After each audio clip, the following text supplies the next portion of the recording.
से हालात नहीं हो जाए, हम उसकी निंदा करते हैं और पर मांग करते हैं कि राष्ट्रद्रोह का केस लगना चाहिए। भारत में इस तरह की कभी भी यातना हो ही नहीं सकती, क्योंकि ये देश हमारे पूर्वजों ने बनाया है, क्योंकि ये देश कांग्रेस के नेताओं ने अपने बलिदान दे के आजाद कराया है। क्यों नहीं हो सकता कि इस देश को हमारे खून से, कांग्रेस ने अपने खून से सींचा है। इस देश के लोकतंत्र पे भरोसा है आम जनता का।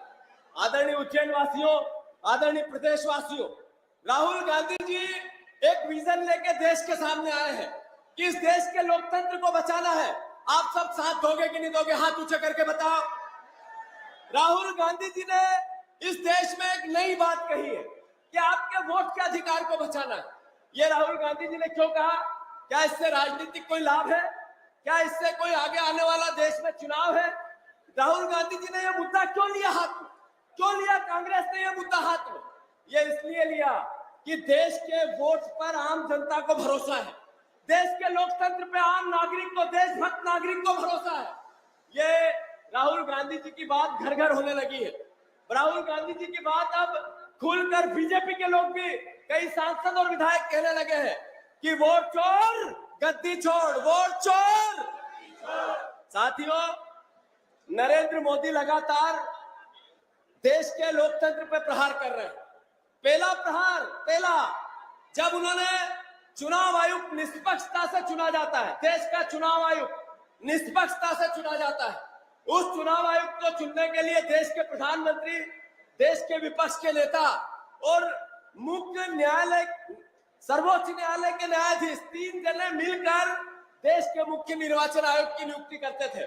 नरेंद्र मोदी जी ने पहला प्रहार किया और मुख्य निर्वाचन आयुक्त को हटाया और गृह मंत्री को उसमें जगह दी। इसका मतलब है कि देश के प्रधानमंत्री और देश के गृह मंत्री एक पार्टी के हैं। उन्होंने गलत तरीके से निर्वाचन आयुक्त की नियुक्ति करना चालू कर दी, इसलिए देश का लोकतंत्र खतरे में है साथियों। दूसरा, जब कब्जा कर लिया साथियों, 5 सरकारें, 5 लगातार, मणिपुर की, अरुणाचल प्रदेश की, गोवा की, मेघालय की, ऐसे 5 सरकारें राज्यपाल की ताकत। फिर इन्होंने खोखा पद्धति लेके आए। खोखा, कितने लोग बिके? 500 से ज्यादा विधायक।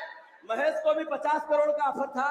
कई लोग यहाँ विधायक है, पूर्व विधायक है, उनको 50-50 करोड़ का ऑफर था। मतलब 35 करोड़ से 50 करोड़ में जनप्रतिनिधि बिकने लगे। 500 से ज्यादा विधायक बेचे और खरीदे गए। ये लोकतंत्र पे प्रहार नहीं है तो क्या है इसका? इसके साथ कुठाराघात नहीं है तो क्या है साथियों? राहुल गांधी जी ये मुद्दा ऐसे ही लेके नहीं आए। इस देश के लोकतंत्र को अमर करना है, आपको वोट का, भावी पीढ़ी के वोट के अधिकार को सुरक्षित करना है। इसलिए इस मुद्दे का राहुल गांधी जी देश के सामने विचार कर रहे हैं। हम सबको उनका साथ देना है। तीसरा प्रहार, एक रिसोर्स में पूरी सरकार को ले जाओ। महाराष्ट्र की, कर्नाटक की, मध्य प्रदेश की, गोवा की, कई सरकारें इन्होंने देश के प्रधानमंत्री से मिलकर गिरा दी। ये में आरोप नहीं है। हमारे पूर्व मुख्यमंत्री शिवराज सिंह चौहान ने स्वीकार किया कि मुझे नरेंद्र मोदी ने कहा कि सरकार गिरा दो, तो हमने गिरा दी। ये लोकतंत्र पे प्रहार नहीं है तो क्या है? चुनी हुई सरकारों को गिराना वोट के अधिकार का अपमान नहीं है तो क्या है? चौथा प्रहार, उज्जैन के वोट इंदौर में डलवाना, इंदौर के वोट आगरमालवा में डलवाना, आगरमालवा के वोट महाराष्ट्र में डलवाना और निर्वाचन आयोग की मिलीभगत से करवाना। कर्नाटक में एक सीट पर राहुल गांधी जी ने कहा कि 1 लाख वोटों की हेरफेर है। ऐसे 30 सीट, 30,000 से कम वोट से सांसद बने जो नरेंद्र मोदी को सपोर्ट कर रहे हैं। साथियों, हमारा प्रधानमंत्री वोट चोरी का प्रधानमंत्री है। हमारा प्रधानमंत्री सांसदों को चोरी के वोट से जितवा के देश का प्रधानमंत्री है। पांचवा प्रहार, अभी संसद में कानून आया है जिसमें 30 दिन में अगर यहाँ का सांसद पर कोई किसी प्रकार का अपराध है और वो जेल में चला गया तो 30 दिन में उसकी सदस्यता चली जाएगी। जमानत नहीं हुई तो 30 दिन में चली जाएगी। ये लोकतंत्र में, संविधान में ताकत है कि 100 अपराधी बच जाए पर 5 निरपराधों को सजा नहीं मिलनी चाहिए। मतलब जमानत नहीं हुई, इसका मतलब आपकी सदस्यता गई, इसका मतलब आपके वोट के अधिकार पे प्रहार हुआ। ये लगातार लोकतंत्र को कमजोर करने के लिए नरेंद्र मोदी, बीजेपी, अमित शाह और आरएसएस लगे हैं। हमें सबको मिलकर वोट की मजबूती और लोकतंत्र बचाना है कि नहीं बचाना? हाथ ऊंचा करके बताओ। आदरणीय साथियों, मैं अनुरोध करना चाहता हूं आप सबसे। हमें विपक्ष की भूमिका मिली है, कांग्रेस को विपक्ष की भूमिका मिली है, पर हमारी भी सरकार चोरी के वोट की। मोहन यादव अगर चोरी के वोट नहीं डलवाते तो विधायक इस बार बनते क्या? अरे बनते क्या?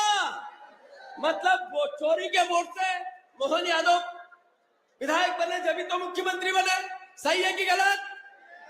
साथियों, उज्जैन नगरी, सचिन जी, उज्जैन नगरी पवित्र नगरी है, माँ बाबा महाकाल की नगरी है। मोहन यादव जी एक नियम लेके आए कि शहर के अंदर एक भी शराब की दुकान नहीं रहेगी। अभी शहर के अंदर गली गली में अवैध शराब बिक्री की नहीं बिक्री? जोर से बताओ, बिक्री की नहीं बिक्री? चलो, तुम तो कांग्रेस के कार्यकर्ता भी हो, किसान भी हो, तुम नाराज हो मोहन यादव से। पत्रकार बंधुओं, अवैध शराब